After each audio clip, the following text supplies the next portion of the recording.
doing video when they first come out. You know what I'm saying? Make sure I give you a thumbs up, like, share, subscribe. You know what I'm saying? If y'all haven't already, Mr. Ballen Saturday, man. It's raining, it's thundering outside. You know what I'm saying? Make sure I give you a thumbs up, like, share, subscribe. You know what I'm saying? Make sure I go check out my second channel. I will be doing a video after this video. I promise. I will. I promise I On the will. afternoon of September 27th, For real. 1956, a 13-year-old boy named Neary Morgan promise. was walking with his two younger brothers through a desert in South Australia called Maralinga. Neary and his brothers were members of an isolated Aboriginal tribe called Martu, and they were out right now to hunt kangaroos. Second channel in the description down below. Or y'all can wait till the end and just go to it. For their family. So Neary had a spear, and his two younger brothers had a club, and they also had a boomerang. And for a while, they've been tracking this particular group of kangaroos. And every time they slowed down and, the brothers got ready to strike, the kangaroos would take off. Kangaroo Jack. But eventually, as they were walking, this group of kangaroos stopped at a watering hole, which was just a few dozen yards away from them. And so at that point, the brothers knew this was their chance. These kangaroos were going to stay here long enough that they could strike. And so Neary signaled to his brothers that it was time to move. And so they got down in the brush and began advancing on the kangaroos. After only taking a few steps, they heard this loud rumbling sound off in the distance. And as they looked to see what was going on, the sky suddenly was illuminated impossibly bright, to the point where Neary is shielding his eyes to just see what's going on here.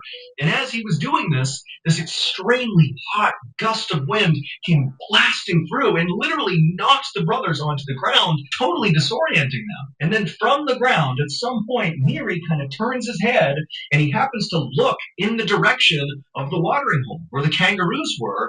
And then he sees them literally floating in the air, coming right over to him and then dropping on the ground. And then a moment later, it was like everything just went back to normal. The sky went back to a normal color. There was no more rumbling. There was no more wind. Except now, you have all these kangaroos just dead right in front of Neary and his brothers. Now, of course, Neary and his brothers had a lot to process here. I mean, they really had no idea what had happened. But they're looking at this bounty right in front of them, all these kangaroos, and they're thinking, what's just happened here was a gift from God. Clearly, what we just experienced was literally God lifting these kangaroos up, bending their lives, and putting them at our feet. This was a gift. I would have taken it back. Neary and his brothers, after kind of standing up and dusting themselves off, began lifting up these kangaroos and carrying as many as they could back to their tribe. And then that night, the tribe had this big celebration honoring this gift they had been given from God. And they had this big feast, and they ate all this kangaroo meat. I mean, it was incredible. But then the next day, when the tribe woke up, everybody who had eaten any of that kangaroo was violently sick. Vomiting, rashes all over their body, aches, pain. I mean, people were really sick. Was it radioactive? In the next few days, some people did recover, but a lot of others did not. And soon, people from this tribe began dying.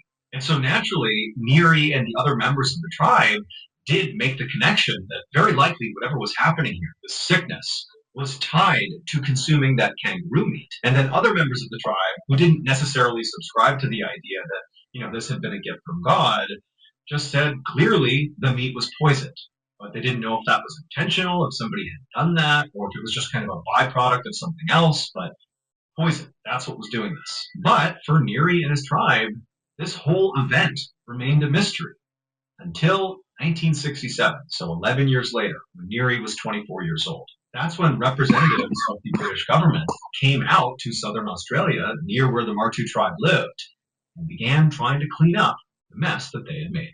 It would turn out all those dead kangaroos that got kind of dumped out of the sky right in front of Neary and his brothers were not the result of, God giving them a gift. Instead, the reason that happened was because of a big scientific experiment that was conducted in Maralinga in total secrecy. The British government was testing nuclear bombs. Neary and his brothers had been a few kilometers away from a detonation site. And where they were positioned was basically exactly in the right spot to where they would feel the effects of the explosion. They would hear it. They would see this huge lighting up of the sky. They would feel the shock wave. But they were just far enough away from the detonation site that the shock wave and the blast and all that did not kill them. It knocked them to the ground and made them totally disoriented and confused. And I'm sure it hurt a great deal, but it didn't kill them. However, those kangaroos they had been stalking were technically closer to the detonation site. They were also smaller and so were more susceptible to an explosion being affected by it. Definitely. And so they were just close enough that when that shockwave passed through, it lifted up and obliterated the kangaroos and threw them right in front of Neri. They were like right at that perfect separation point. Neri and brothers just barely safe, kangaroos just barely in the lethal zone. And so keep in mind that Neri and his brothers did not know things like nuclear bombs existed. They're very isolated. They're completely cut off from sort of modern society. And so even though they saw a lot of indications that this was a bomb, they didn't really interpret it that way. Instead, they interpreted this as, oh, God has bestowed upon me this bounty. Like this is a gift from God. But in reality, it was just this explosion, and the meat, the kangaroo meat, was not only devastated from the blast, but it was also littered with radiation from the blast. And so the members of the tribe who ate the kangaroo meat immediately got radiation sickness and began to die. An unknown number of people died from these nuclear bombs. I called that shit. I ain't gonna It would lie. take 11 years before the British government would come in and begin cleaning up the nuclear waste. The Australian government ultimately paid $13.5 million in compensation to Aboriginal tribes that were affected by these tests. As for Neri, he survived, and today he's actually in his 80s. And he continues to tell his story to younger generations. All right, everybody listen up. BMF, nigga. We ain't doing that. Oh, no. Okay, back. At 4 p.m. on Saturday, October 26, 2019, a 56-year-old woman 26. Pamela I told Clyburn 26. Nigga, that's the day for my birthday. was hanging out in her son's backyard in Knoxville, I Iowa. always do that shit. She was there with her son and his wife, who was expecting a child, along with some other relatives. And they were there that day in the backyard to have a gender reveal party. And Pamela could not have been more excited. So during the week, Pamela worked full-time as an assistant at a U.S. Army base nearby. But to her, that was just a job. It was not like her identity. Where Pamela really put all her energy was her family. I mean, she really identified not as somebody who worked at that Army base, but rather as a mom and a wife and a grandmother. And she was so excited to find out if her new grandchild was going to be a boy or a girl. And so after a little while, Pamela's son finally signaled to the group that it was time to get started. And so Pamela and the other relatives got really excited and they backed up towards the fence on the side of the yard. And Pamela pulled out her phone to film this because she wanted to make sure she saved this moment for future generations. I mean, this was a pivotal moment in her family's history. And so all excited, Pamela's filming, and Pamela's son and his pregnant wife walked towards the middle of the yard where there was this device that was set up that was basically going to reveal whether it was a boy or a girl. Blue for boy and pink for girl. There was going to be some dust kind of shot out into the air. And so Pamela's son turns to the crowd and says, okay, you guys ready? And Pamela's really excited. She gives a thumbs up and she's filming. And then Pamela's son turns away from the crowd and he kind of leans over this device. He does something to it. And then he and his wife backed up along the fence line with the other relatives. And everybody watched and filmed, waiting to see if this device was going to spit out blue or pink. But before anybody could see any color, there was this deafening, booming sound. And then for Pamela, everything went black. A split second later, the backyard was absolute chaos as people screamed and called out to call 911. It would turn out the device in the middle of the backyard that was going to be used to reveal whether the baby was a boy or a girl was a homemade device. Basically, it was like the cylinder that Pamela and her son and family had made that basically would fire off either pink or blue powder. Except the tube that the powder sat inside of was metal, and then what they were using to basically shoot the powder out was gunpowder. So they basically packed gunpowder into a metal tube, sealed it off, and then attached a fuse to the gunpowder. And so when Pamela's son went and lit the fuse, They done made a homemade fucking bomb. They done made a homemade fucking bomb. Oh my god. Oh my god. Lit the fuse and said, okay, we're going to see what it spits out. He had lit, effectively, a pipe bomb. And then when the fuse ignited the gunpowder, the metal tubing exploded. Don't ask me how I know. Don't ask me how I know that. Don't ask. And one particular piece of metal shard. Black people don't know how to do that. Who don't know how to do that shit? Responders showed up in the backyard. They saw a scene that was absolute chaos. Holes in the fence, holes in the house, metal everywhere. And Pamela lying up against the fence on the ground, Amazingly, despite the shrapnel being blasted R.I.P., all bro. over the neighborhood and in close proximity to other people in the backyard, Pamela was the only fatality. Oh, man, that's fucked And up, because it bro. was ultimately ruled an accident, no one faced criminal charges. R.I.P., man. You don't expect no shit like that to happen, no way. No cap, man. R.I.P., dog. On the morning of October 30th, 2014, a 54-year-old Russian pilot named Sergei Galitsky, along with his translator, walked into the Flight Safety International building in Wichita, Kansas. This building was inside of the Wichita National Airport, and it was basically just a big training facility for pilots. Once inside, Sergei walked up to the front desk and explained to the clerk in Russian that he was here that day to try to get a certification for a particular type of Cessna plane. His translator then repeated what he said in English to the clerk, at which point the clerk nodded and said they would go back and get Sergei's instructor. A few moments later, the clerk returned, now with a 78-year-old man named Jay Ferguson, who was the instructor. Jay introduced himself to Sergei and the translator. They all shook hands, and then Jay led the two deeper into the building.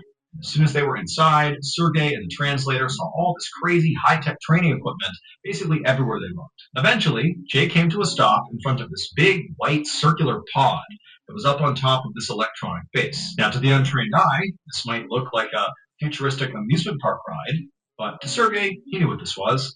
This was a flight simulator. So Sergei had been a pilot for over 30 years. He had loads of experience flying.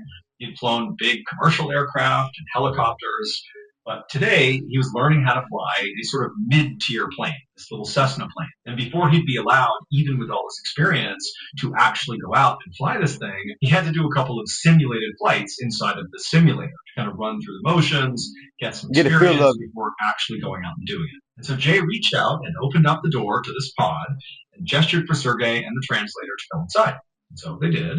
Sergei went in, and he saw right away that the inside was... Bro, I think I'm the only 25-year-old, bro, that still haven't flown on a plane. Not because I don't got the money to. Not because, you know what I'm saying, nigga, basically because I don't want to be over the sky. I ain't gonna... Bro, I hate being helpless. Like, sometimes if y'all don't put yourself in them situations, it won't happen. Like, some plane crashes, you know what I'm saying? I be thinking about, if they never would have went on a fucking plane crash, that wouldn't happen.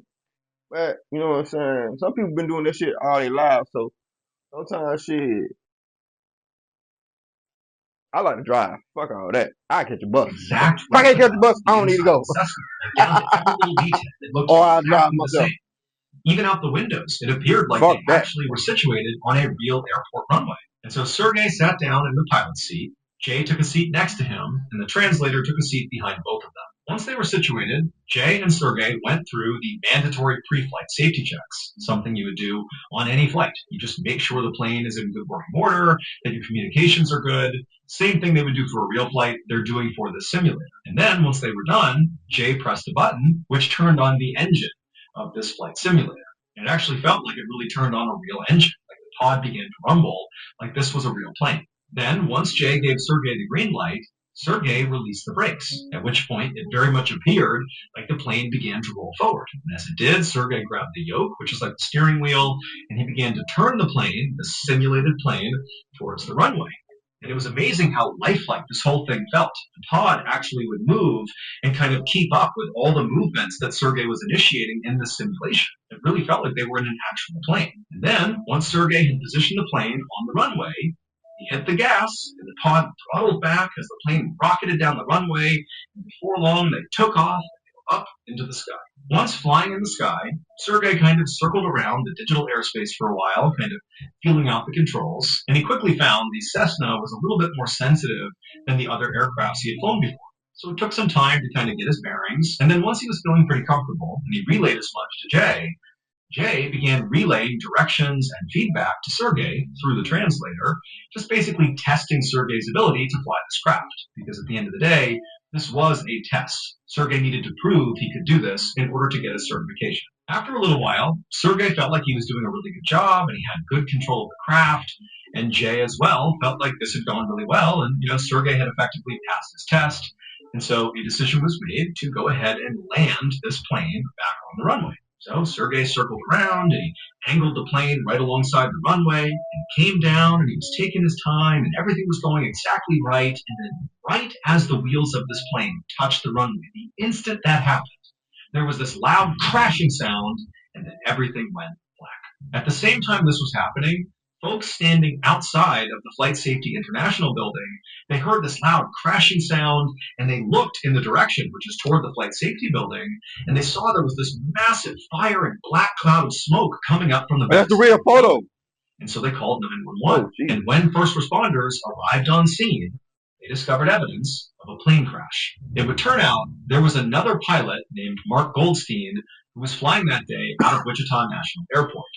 Except Mark was flying an actual plane. He was the only passenger inside of a 6-seat passenger plane. And pretty much as soon as he took off, he lost control and he crashed through the walls of the Flight Safety International building. Specifically, he struck the flight simulator where Jay, Sergey, and his translator were busy trying to land their digital flight. The plane crash, along with subsequent fiery explosion, claimed the lives of Mark, Jay, Sergey, and his translator. See what I'm saying? In case you haven't heard yet, Can't make that type of shit up, bro. You can't make it up. Make sure y'all stay safe, stay dangerous, stay out the way, and stay humble. Stay safe, stay dangerous, stay humble, and stay out the way. Love y'all. See y'all when I see y'all. The first story, not gonna lie. Oh, yeah, I'm tripping. We gotta do a review, man. I'm trying to go and skip to the next video and shit. Hold on. About the tribe and shit. That was before their time. You feel me? The government. We already talked about the government. We already talked about, how they get down. You seen how 11 years later they just want to, say what happened. The native tribes don't know shit about what's going on. It's crazy. And second story, at a baby shower, you know what I'm saying, making a if y'all can't let professionals do that, don't do it. Don't make your own homemade, you know what I'm saying, gender reveal, you know what I'm saying. If it ain't easy, something like a cake or something. Do a cake or something. Don't make no fucking professional pipe bomb. Please. Damn sure if you don't know what you're doing, even if you know what you're doing, some final destination shit will happen, and it will happen like this story right here. I mean the second story. This story, um, which is crazy, bro. Y'all on them planes, make sure y'all, you know what I'm saying, well, shit, you can't do nothing when somebody else got them lose control and hit you. You can't do it. Yeah. This was just a sad situation. No, not gonna lie to y'all. You know what I'm saying? Imagine, you know what I'm saying, trying to train it to be a pilot and somebody else, or a motherfucker that's already a pilot, crash into you. That's some fucked up shit. That being said, see when I see y'all, let me know how y'all feel about this video in the comment section down below. I'm gonna do a video on the second channel that I'm gonna post that one first and then post this video. This video gonna be live. See when I see y'all, love y'all. Stay safe, stay dangerous, stay out the way, stay humble. That's right, nigga.